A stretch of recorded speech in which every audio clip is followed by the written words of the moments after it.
Good evening, this is Harvey Ambrose, and I'm a guest minister on the Wells of Salvation radio ministry, preaching tonight to Grace Baptist Mission in Soldotna, Alaska, continuing in our study of the book of Daniel, and we come to chapter 8.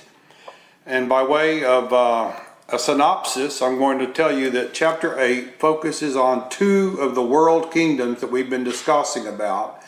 The first of the two being Persia, the Medo-Persian Empire, and then the second being the Grecian Empire, and the impact that those two kingdoms will have on each other and on the Jewish nation, which is, of course, Daniel being a Jew.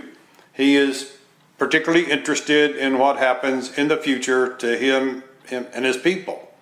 So that's why in all these kingdoms of the world that are depicted here in the book of Daniel, it narrows the focus down to closer and closer looks at Medo-Persia, but particularly Greece. So, and I'll just go ahead and remind you of what I said when we first started talking about this. When we go back to to Pharaoh's dream that Joseph interpreted, Pharaoh had two different dreams that were different things, but the meaning of each of them was the same as the meaning of the other. So Joseph told Pharaoh, don't concern yourself in a sense that it's two separate dreams. They mean the same thing. It's like one dream. This is true of multiple representations of the same event by various dreams had both by Nebuchadnezzar and then later by Daniel. And those dreams concern four kingdoms, starting at the kingdom that Daniel lived in, which was Babylon, ending with the Roman kingdom and the commencement of the kingdom of God during the time of the Roman Empire. And we learn in Revelation that there are altogether 7 kingdoms of men that are, that God has told us will exist in this world, and that in order of those 7, these 4 represented first by the statue of 4 different types of metal, and then secondly by 4 different beasts that arise out of the sea. In Revelation, those 4 beasts are represented as one beast, but even the former 2 kingdoms of Egypt and Assyria are in the beast that comes out of the sea in Revelation that John the Apostle saw, because it has 7 heads, and John is told that those 7 heads are 7 kingdoms, and they have 7 kings, and that 5 had already fallen by the time of John's vision, and 1 currently existed, and we know that that was, of course, the Roman Empire at the time of John, and 1 was yet to come. So, kingdoms of man represented in Daniel's time by first the third of those, which was Babylon, Medo-Persia, Greece, Roman, and the kingdom of God, not counted amongst the ones of men. So I'm going to start reading in verse 1 and comment as I go. Daniel chapter 8, verse 1. In the 3rd year of the reign of King Belshazzar, a vision appeared unto me, even unto me, Daniel, after that which appeared unto me at the first. And I saw in a vision, and it came to pass, when I saw that I was in Shushan of Elam, Shushan in the palace, which is in the province of Elam, and I saw in a vision, and I was by the river of Ulai. And I'll stop reading there. So the 3rd year of the reign of King Belshazzar. Now Belshazzar was king of Babylon. He was the last king of Babylon. 2 chapters ago we read where his kingdom fell in one night to Cyrus. But Daniel's visions were before that fall. So what we need to understand about chapter 8 is Daniel is looking back in time when he writes this to a period before the fall of Babylon. So at the time of this vision, Daniel didn't know that Medo-Persia was going to conquer Babylon, but he saw it in a dream. And in this dream, this vision, well, it says a vision appeared. I shouldn't say dream, it's a vision. He sees himself not in Babylon, where his body physically was, but in Shushan, in the palace at Shushan, that was in the province of Elam. Elam was about 230 miles to the east and slightly southeast of Babylon. It was a pretty good trip for those days, but it could be done. But Daniel would have had no business there. He was over the province of Babylon in the Babylonian Empire for most of his life. And so this vision takes him to a palace that has not even yet been constructed. The palace that was there at Shushan was built by Darius the Great. Let me think. Yeah, Darius the Great, which hadn't even been born yet. I don't think. Might have been, but no, he hadn't been born yet. And so this palace was something he built over that province. And, so anyway, Daniel was taken there. Now, no mention is made of Babylon in this whole chapter, because the vision is about the goings on of the kingdoms of men after Babylon has already fallen. So it no longer enters into the picture of these visions.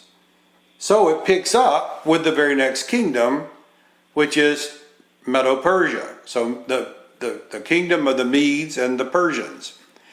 And so he's in the palace, and he's by the river Ulai. Ulai is one of the four rivers that is near where the Garden of Eden was thought to be.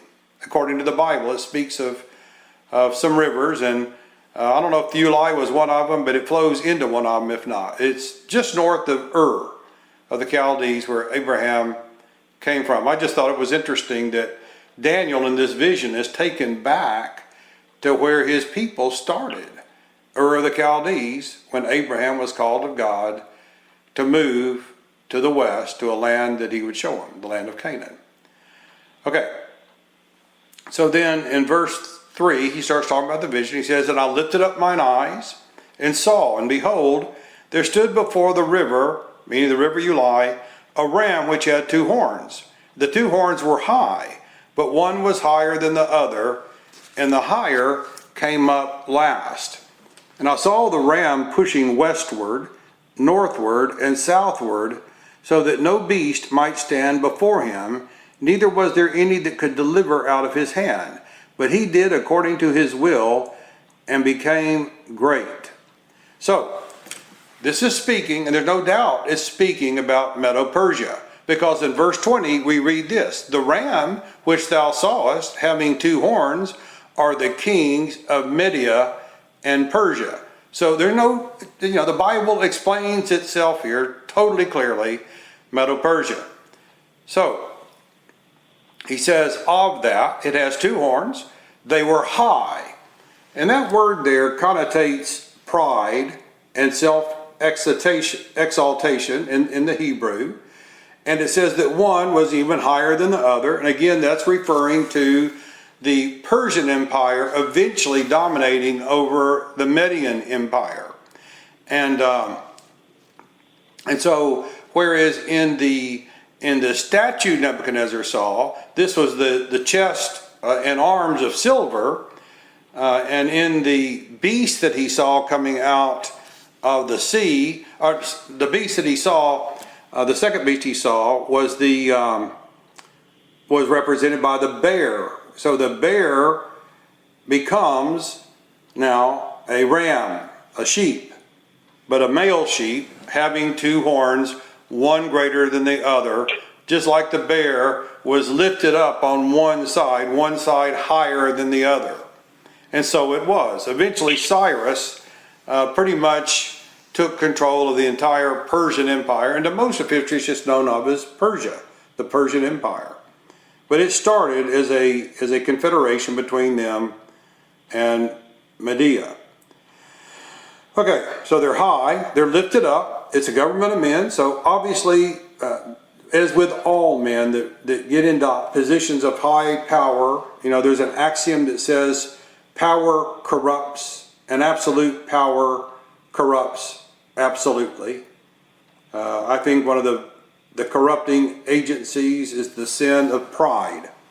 That somehow when people are given high positions, even though they're given by God, the men don't necessarily know that that's been given them by God, but it was for his own purposes, and his purposes are for the good of man, or for the punishment of man, depending upon the circumstances, but he has his own reasons. And so anyway, they get lifted up because they take credit to themselves for this position in which they find themselves, which, were it not for God, chances are they would not have risen to that position. He puts people where he wants them to be. So, both horns are high. One's higher than the other. The higher one came up last. And of course that brings up the biblical axiom, the last shall be first and the first shall be last. Medo was the Median Empire, preceded the Persian Empire, but the Persian Empire, when it came, became greater of the two. It mentions that the ram, this ram we're talking about, was pushing westward. So it started in the east, and the empire grew. It actually started more or less back around Elam, the province of Elam, north of Ur of the Chaldees. Okay, and the palace eventually was Shushan, where Daniel's vision had him looking as though he was in the palace that hadn't even been built. He's looking west and seeing this ram moving towards the west, moving, towards the Mediterranean Sea. And it's pushing. It means there's obstacles in the way. That means there's other nations in the way. It's fighting its way forward. One of those obstacles is Babylon. And it takes Babylon. As we well know, it eventually destroys Babylon. It's Cyrus the Great that it doesn't destroy it, but it captures it and ends its rule. But it also pushes southward. So this Persian Empire moves down towards Egypt by certain of its kings. It tries to take Egypt. It actually does take some things from Egypt, but it also takes what is called the land of Israel, even though that Israel has been taken into Syrian captivity many years before. But what's left of it is the lower kingdom, Judah, and it falls under this Persian authority also. It also moves northward into Turkey. So it moves from the east to the west, north, and south. So that's what it's doing. And it's pushing all the way. And it says, no beast can stand, meaning no other kingdom can stand before it. Nobody can deliver those kingdoms out of its hand because God has given them power to do what he wants them to do, which is to expand their kingdom for a while. He did according to exactly what he wanted to do, but of course that had to comply with what God wanted. And let me get this screen off because it's driving me crazy. Sorry about that. And it says, and he became great. And there's no question about it. The Persian Empire was huge, and it was a great kingdom, second in glory, according to the statute, to Rome. I mean, not to Rome, but to Babylon, the head of gold. And then it reads in verse 5, and as I was considering, meaning he was considering the ram with two horns, behold, a he-goat, we would call that a billy goat. A billy goat came from the west on the face of the whole earth and touched not the ground. And the goat had a notable horn between his eyes. And he came to the ram that had two horns, which I had seen standing before the river, and ran unto him in the fury of his power. And I saw him come close unto the ram, and he was moved with choler against him, and smote the ram, and he brake his two horns, and there was no power in the ram to stand before him. But he cast him down to the ground, stamped upon him, and there was none that could deliver the ram out of his hand. Now, if we go to verse 21, we know exactly what the billy goat was. It says, and the rough goat is the king of Grecia, or Greece, and the great horn that is between his eyes is the first king. Well, the first king of the Grecian Empire, unquestionably, is Alexander the Great. This billy goat is said that his feet never even touched the ground. It's an image of him flying. He's moving so quickly in his overthrow of the known world, the kingdoms of the known world at the time, that it's as though he never even touches the ground. With an army, as I understand it, of no more than 60,000 men at its height, and normally like 30,000 or less, he overthrew, finally in Persia, an army of 600,000 men. In one particular battle, now I don't know what we can make out of these historical accounts, maybe they're exaggerated, but from the number that were killed, it was like 200 of the Persian soldiers, 200,000 Persian soldiers were killed by, I think it's 2,000 Greeks. It was 100 to 1 in terms of what the slaughter was. It's just an amazing thing. Alexander was given the power to do this by God himself for reasons that God had. We can speculate on the reasons. I think one of them is fairly clear. The language that they spoke was a language that is fairly easily translated into many tongues. It's fairly clear. It has a lot of, well, for instance, it has a lot of different words for love, just like the Bible does. Not all types of love are the same. And Greek makes a differentiation between those types, whereas English doesn't. But it became, because of how vast the empire was at its height, and even subsequently when it was divided, but still they spoke the same language, to where Greece was the language of the world for a long time, and is yet taught in the liberal universities of this world, along with Latin. And whereas it's not used in the field of medicine and in the field of law like Latin is, God sees to it that its language, though, is still known and still spoken, still translatable, because when Christ came into the world, that was a needed thing. I'm sure there's other reasons, but it did have these kingdoms of the known world, most of them at that time, together and thinking together and acting, in such a way as they starting to see the kingdoms of men as being one big thing, which is, of course, what the devil wants to make. He wants to make one kingdom that is against God and for him of all the people of this world. If he could, he would have this entire world enthralled to him. But he can't. So Alexander the Great comes in great strength and at great speed, and he vanquishes the Persian Empire, and he also takes Egypt, which Persia had gotten some control over, but he takes all of that. He goes further south and further. Now he's traveling to the east. This goat is Alexander. He goes not much further east than Elam, but he goes north way up into the Baltics, and he even goes westwards towards where the Roman Empire, not yet an empire, but a republic, was starting to begin. And he waxed very great. But then it says, when he attacked,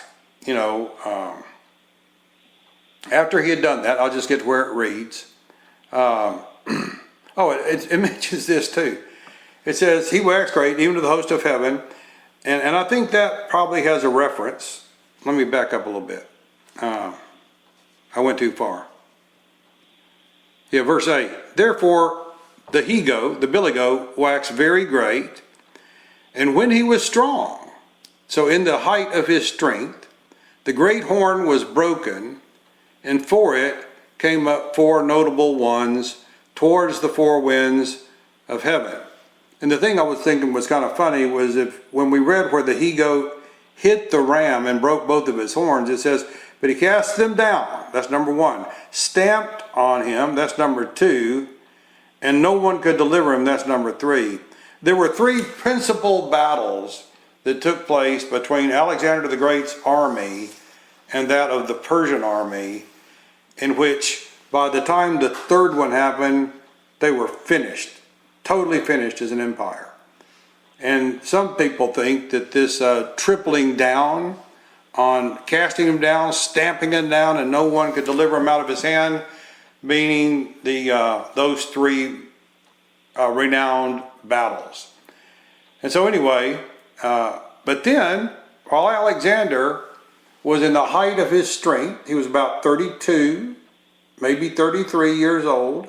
He had conquered the known world in his 20s. And in less than 7 years, he had taken everything. And there was really nothing left to get that he had any interest in. And he wound up, according to histories, dying in Babylon, of all places, in the palace of Nebuchadnezzar. Some say he was just, because there was nothing left to do, he just drunk. He had become alcoholic or whatever. Some say he was poisoned. But he died at age 33. And he left his kingdom to his four top generals, because he did not have an heir. And so then, having passed to them, that is, the one great horn was broken off, but he was in his strength, and four came up instead of the one great one. So that's the four kings. I don't remember the names of all of them, but the two that pertain to the Jewish people are General Seleucid, from which the Seleucian kingdom came, or empire. Each of these became an empire. There was one Greek empire, but now it became four Greek-controlled empires under different kings. So the Seleucid Empire, and then the other one, Ptolemy, which was given the district of North Africa, and particularly Egypt. So originally, Ptolemy had control over not only Africa and the Sinai Peninsula, but also up into Judea and westward, some towards Libya. And so Ptolemy ruled, and Seleucid, the Seleucian Empire, was pretty much Babylon and maybe some of southern Turkey, and also all the way east to Elam, and a little bit past that. Well, now we're going to find out, now that we've gotten away from the sheep that had the two horns, we've gone to the billy goat that had the one that got broke, and four took his place. So he died, and four generals rose up and became emperors in their own right. But it's still the same. It's still the same beast, the same kingdom. It's a Greek kingdom. And then it says, and in verse 9, and out of one of them, meaning out of one of the horns, one of those four horns, a little horn came forth from one of those. Now the one that it came from was Seleucid. It was the Seleucian Empire from which this little horn arose. And it says, and he waxed exceedingly great toward the south, meaning towards Egypt, where Ptolemy had control, and toward the east, he went as far as Cyprus in his eastward expansion, and toward the pleasant land, meaning Judea. So this is where this little horn went. And now it describes what he did. He magnified himself. That's what it says in verse 11. Yea, he magnified himself even to the prince of the host. And I'm not sure what that means, but I think that probably had to do with Israel. Because it says, and by him, by this little horn, was the daily sacrifice taken away, and the place of his sanctuary was cast down. So when it says his sanctuary, I would take the prince of the host, meaning Christ. Christ before he was incarnate, but he, the one who had delivered these people, first off, called their progenitor Abraham out of Ur of the Chaldees into Canaan, eventually allowed them to go down into Egypt, where they became very numerous and strong, and then delivered them out of Egyptian slavery with a strong hand and developed them as a nation. It had eventually allowed Babylon to take control over. Now it's in the hand of two later kingdoms. Now it's in the kingdom of Greece under this small horn that came up out of one of those. So one of the Seleucid kings who magnified himself against the prince of the host of the pleasant land, which I think he means he magnified himself against the Lord. And by this little horn, the daily sacrifice. Now, it mentions the daily sacrifice. Probably all the other ones were also stopped by what this little horn did. But the daily one was the one that seemed to matter. It was every single day for the Jewish nation that they gave sacrifice to God. It was fundamental. I mean, they can call themselves Jews. You know, they may have some in their bloodline, but they cannot do what the law requires them to do to worship God, because they don't have a temple, and because they don't have a priest, and because they don't have the altar, and because they don't have the Ark of the Covenant, they don't have the tables of stone. All those things were required for it to be as God set it up, and is all based upon animal sacrifice for sin. And even if they could, it would be blasphemous, because Jesus once and for all ended all animal sacrifice. Having fulfilled that type, then everything offered to him, instead of the blood that he offered to God for us and for our sins, is an abomination to God. If they were to do it, it would be counted sinful to them by God. So this little horn, one of the Seleucid of the Seleucid line of Alexander's generals, moved into Judea and Egypt, and as far east as Cyprus and into Turkey, and anyway, magnified himself and destroyed the daily sacrifice. And it says, and the place of his sanctuary was cast down.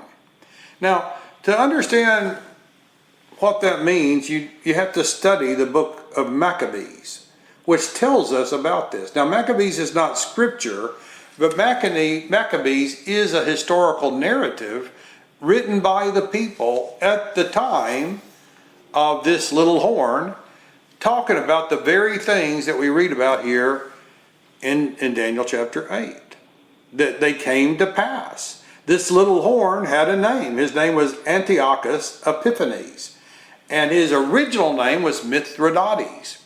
The Romans knew him as Mithridates, and he had actually been held as a hostage in Rome in his youth and was eventually released, and he became very powerful, raising up the Seleucid Empire stronger and stronger against its neighbors, until it pushed as far as Cyprus and took Cyprus, which got Rome's attention. And a Roman senator, as an ambassador, was sent to stop Mithridates. I don't know if you remember the story. Linnaeus, I think is what the man's name was, and he caught up with him somewhere but just north of Egypt, because he had just done his depredations down in Egypt, Antiochus had. And this Roman senator comes off of a boat. He'd come from the west eastward till he catches up with Mithridates, Antiochus Epiphanes, and he says, "You got to stop." you're going to have to quit this extending your domain. You're not allowed to do that anymore. No further east. No, in other words, no further towards Italy. And Mithridates, or Antiochus Epiphanes, says, well, let me go think about that for a while. And the Roman ambassador took a stick and drew a circle around the man. And he says, you will not leave this circle until you give me your answer. And he thought about it for a second, and he said, okay, I'll go. So thus Rome dealt with a further eastward expansion of Antiochus's Grecian empire. This made Antiochus upset, and on his way back towards Shushan, which is where Daniel's seeing all this, he passes by Jerusalem, and he starts picking on that city. And I'll just mention a few of the things he did. He erected in the temple a statue of Jupiter Olympus, which is Zeus in the Greek, and is Jupiter Optimus Maximus in the Roman pagan cultures, supposedly the same God, the God of the gods. And he declared himself to be that God. He said that God is actually himself, Mithridates. But he dropped the Mithridates name and put up this new name of Antiochus Epiphanes, which means the exalted one. And he thinks of himself as being God. So he sets up a statue of Jupiter, saying, that's me, in the very temple. He also sacrificed a pig on the altar in the temple, of course making the temple unclean. Nothing could be done there with pig blood in there, and with a statue that is an abomination itself in there. And moreover, he murdered the high priest. So there was no high priest. And then he sold the high priesthood to the highest bidder, which made it a totally, it had no, God had no regard for it. So what it did is it destroyed all the sacrificial system under the law that Israel had been practicing for the entire time after he did this. And so it says, verse 12, a host was given him. That's a garrison. Then he had a garrison of soldiers with him, was given him against the daily sacrifice by reason of transgression. Now, why was it done? Well, the Jews had been transgressing the law of Moses. They've been transgressing, they've been sinning against God. Even though they've been returned from Babylonian captivity, they had turned back to evil ways, and God was using this tyrant to punish them. And this host, this troop, garrison, it cast down the truth to the ground, and it practiced and prospered. God allowed this to happen as a punishment for the Jewish people, and which is only a foretelling of a future, much greater destruction that was going to come later. In verse 13 it says, then I heard one saint, and this is a mysterious thing. I'm pretty sure it's talking about the Lord before he was made flesh. The word, divine. Then I heard one saint speaking, and another saint said unto that certain saint which spake. So one's asking the other, the second's asking the first, how long shall the vision concerning the daily sacrifice and the transgression of desolation, to give both the sanctuary and the host to be trodden underfoot? And so here you've got an angel asking a saint, it says, how long is this judgment upon Israel going to last, whereby your temple and the priesthood, everything is polluted? And in verse 14 it says, and he said unto me, unto 2,300 days, then he said unto me, 2,300 days, then shall the sanctuary be cleansed. And it came to pass, when even I, Daniel, had seen the vision and sought for the meaning, then behold, there stood before me as the appearance of a man. And I heard a man's voice between the banks of Ulai, the river, which called and said, Gabriel, make this man to understand the vision. Now, who has power over the holy angels, over Gabriel, an archangel? Who would you guess, could tell Gabriel what to do? Well, I would submit to you that only Christ, or God the Father, that God is the only one that can instruct angels. He's the only one that determines how long his judgments are going to last.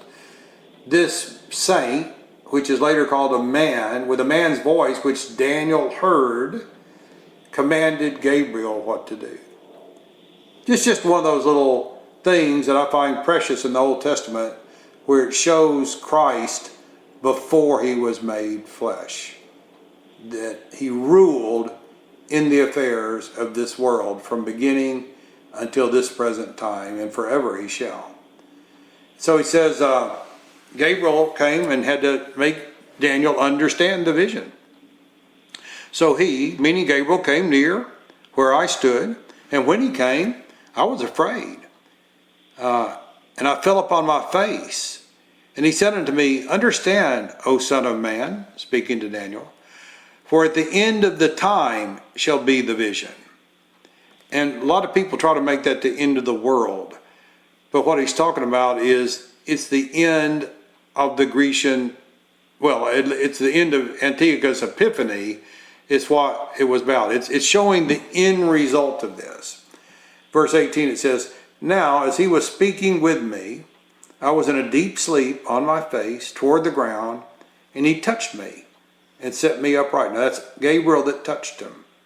Because getting close to God, and as Christ was there, and then also to this angel who had been sent to him, it has a pretty humbling effect when you I don't know if I've ever been near an angel, but I know I've been close to God, and it has you down on your face. And he said, Behold, I will make thee know what shall be in the last end of the indignation. Now, that's expressly talking about what he says, the end, the time of the end is when the vision's for. And I'm going to tell you the end of the indignation. Well, the indignation is having a statue of Jupiter, Olympia, in the temple of God, and having pig's blood there, and having a sold out high priesthood, which probably wasn't even of the tribe of Aaron. It was just whoever had the most money. How long will it last? Well, I'm going to tell you. It says, For at the time appointed, the end shall be. And we already heard what it was, 2,300 days. It says, The ram which you saw, having two horns, they're the kings of Media and Persia, as we discussed. The rough goat is the king of Grecia, that's Alexander. And the great horn that is between his eyes is the first king, again Alexander. Now that being broken, whereas four stood up for him, 4 kingdoms shall stand up out of the nation, meaning out of Greece, but not in his power, not as powerful as Alexander was. It's been divided into 4. And in the latter time of their kingdom, so this is expressly the end that he's talking about. So towards the time of the end of the Grecian Empire, when the transgressions are come to the full, meaning God's had enough of them, a king of fierce countenance and understanding dark sentences shall stand up. Now he's talking about Antiochus. This is the one that has a fierce countenance and understanding dark sentences. He may have gotten into the dark arts, who knows. And his power shall be mighty, but not by his own power, meaning the devil's giving him strength. And he shall destroy wonderfully, and he shall prosper and practice, and shall destroy the mighty and the holy people. He's going to essentially destroy the Jews. Not every last one of them, but as a nation, they're flattened by what Antiochus did to them. And through his policy also, he shall call craft to prosper in his hand. I think that means witchcraft. And he shall magnify himself in his heart, and this is just a man, and by peace shall destroy many. I don't know what that means. And he shall also stand up against, and mine is capitalized, the Prince of Princes. Well, of course, that's Christ. King of Kings, Lord of Lords. But he shall be broken, meaning Antiochus, shall be broken without hand. Meaning, he's going to be destroyed, but it won't be man that destroys him.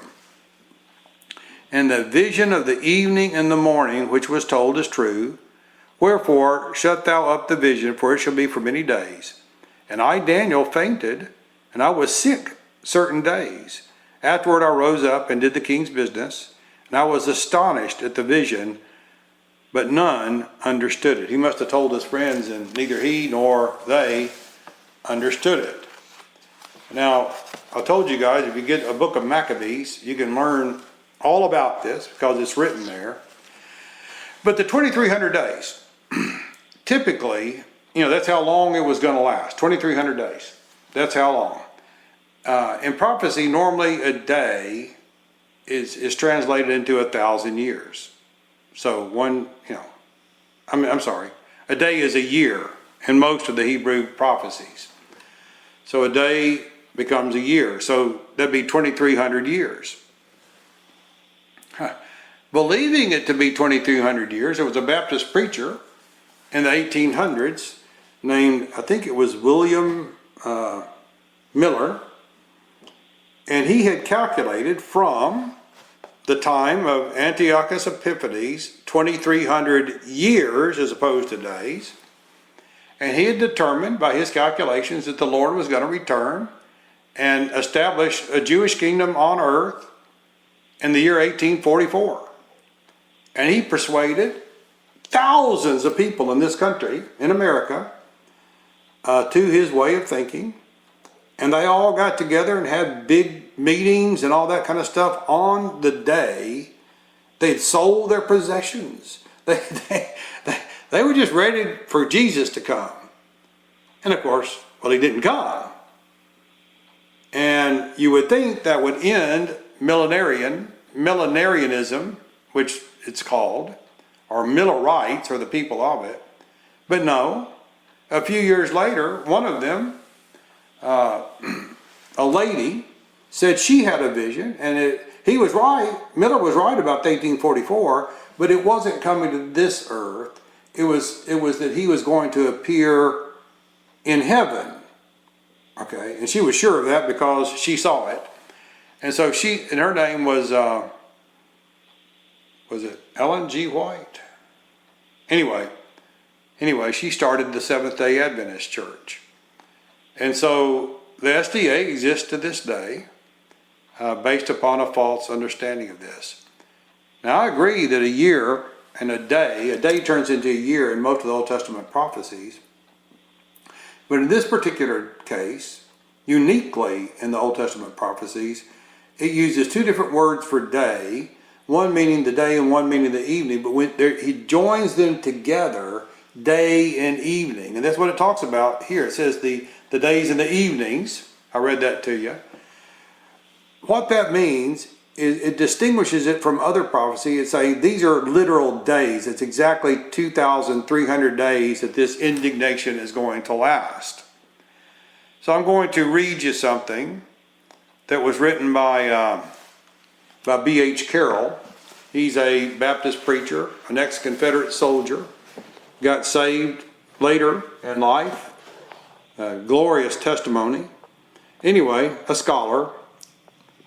And so he says, I'm quoting from his book, The Interpretation of the English Bible, and his book on Daniel, which I have. I recommend B.H. Carroll's Interpretation of the English Bible, by the way. It says, I said in the 143rd year of Greek history, Antiochus took Jerusalem, and in the 149th year, Antiochus died. By taking the month dates in these years, so in other words, the specific months that he took Jerusalem and the specific month he died, The interval is 6 years and 110 days. Counting a year as 360 days, which the Jews did, that makes 2,300 days from the day he entered Jerusalem and subjected the host of the Jews to himself until his death. Their oppression ceased. So far as he was concerned, it was not 2,300 days until Judas Maccabeus recaptured the Jerusalem and purified the sanctuary, but the question covers more than the purification of the sanctuary. The question propounded was this: for how long is the vision concerning the continual sacrifice and wasting transgression to give up the sanctuary and the host to be trodden underfoot? He says the answer is 2,300 days. Well, I believe that's true. There's no question that he's right about it being exactly 2,300 days from the day that Antiochus took the city of Jerusalem and began his depredations until the day he died. That's confirmed. Also, though, if you read the story, some will say, well, wait a minute, it really, until the sanctuary is purified. Now, that's the argument Carol's making, saying, well, there's more to it than just purifying the sanctuary. Well, even if it is until the sanctuary is purified, there's another way of looking at this.